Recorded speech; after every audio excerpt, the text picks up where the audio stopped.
he loved life. The only conversation I had with Andrew about end-of-life decision was about organ donation. He lost his driver's license, physically couldn't find it anywhere, so he had to get a new one. And when he came home, he showed me the little red heart on the license that designated he was an organ donor. And I said, well, you know, so am I, and that's great, you know. I regret that that didn't, you know, encourage us to talk about end-of-life things, and we probably should have taken it further.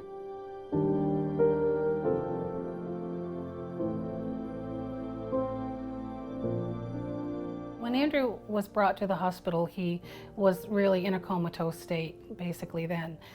He was having difficulty breathing. It was very labored and not regular at all. So we hoped and prayed that he would be okay, but it didn't turn out that way. The CAT scan showed that he was brain dead, basically. It took us a couple of days to decide really to let him go. We didn't know if that's what he wanted. Did he want to stay alive on life support? I don't know. It took me by surprise when I got the phone call that she was in a hospital.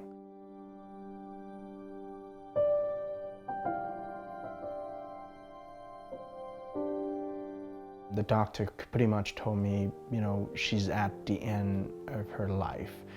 She's probably got about 72 hours left. Her organs are gonna fail. So what should we do? So I started asking her what her wishes were. Her wish was to go home and die at home, where she's comfortable. And during that time is when my brother got involved. And he, at the time, was living in New Jersey. All this time, I relayed, you know, what Mother wanted. And when he got there, he kind of had his own idea of what he wanted. And he is my older brother, and I almost wish that he would have taken care of the whole thing and I could have taken the back seat, because I almost didn't want it to make the decision. But I also respected my mother a lot, and I wanted her to have her wishes. Right away, we got into a heated, you know, match of just verbal back and forth. And I said, you know, if it was up to me, I would like her to stay here in the hospital. But it's not up to me. She wants to go home. And so we're gonna make that. And he said, no, leave her here. And within about 6 hours, her heart just stopped.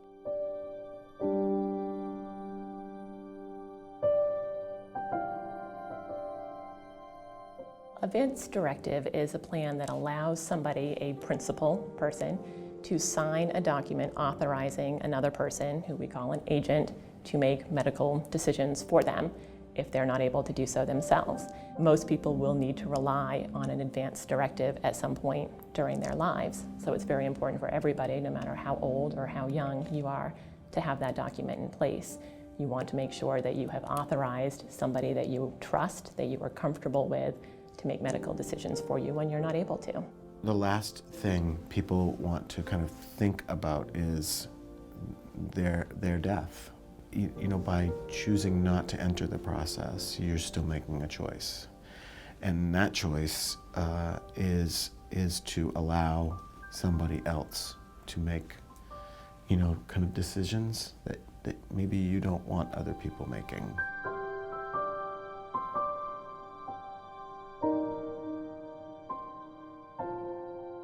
A lot of people will think that a parent or a spouse is automatically authorized to make decisions for somebody. And under Maine law, there is priority for certain people to make decisions for a patient that's not able to do so. But a doctor is first and foremost going to ask if there's an advanced care plan in place, if there's an advanced care directive naming agents to make decisions for them. And it's easy to see how you can run into issues very quickly with people having conflicting ideas about what the patient might want.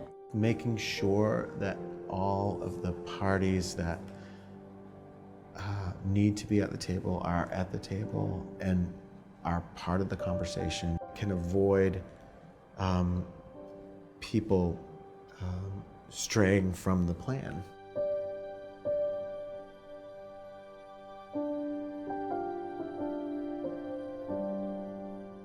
the transplant coordinators came to us to ask us, to remind us that Andrew had made that decision.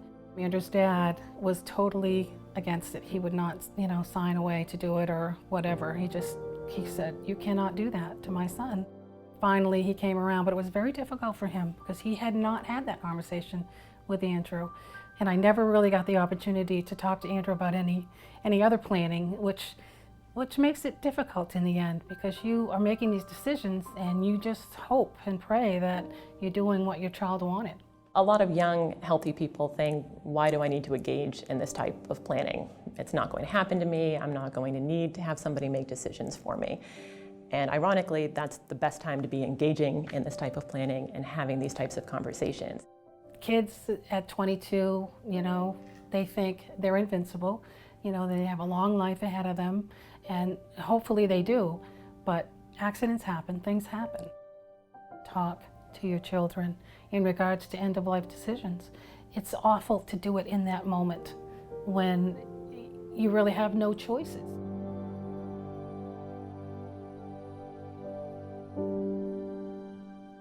I typically advise people to see an attorney to have these documents prepared just to make sure that they are completely in line with what their wishes are. That said, the state of Maine, many hospitals will provide a form of advanced care directive, and there's one included in the Maine law that talks about what an advanced care directive is. You can simply copy and paste that. You can go to a number of websites and find an advanced care directive that you can fill out yourself. Yes, it's ultimately about the death, but it's also about morals and values and thoughts and feelings and how those all come together to make decisions around what you ultimately want. If I would have had all the advanced care planning ahead of time, it would have made me not look like the bad guy. Meaning, they had specific question of why didn't I continue care, and I would have been able to just say because my mother did not want it, and it's here written down. In the end, my brother and I we don't speak to each other anymore now. Make us smile. Hi.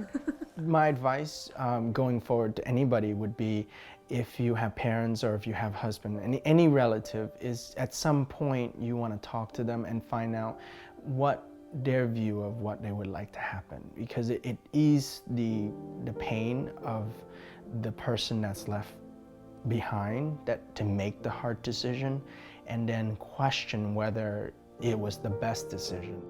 I wish that we had talked about it. It's very important, I mean, I just hope and pray I did the right thing, and I don't know if I did.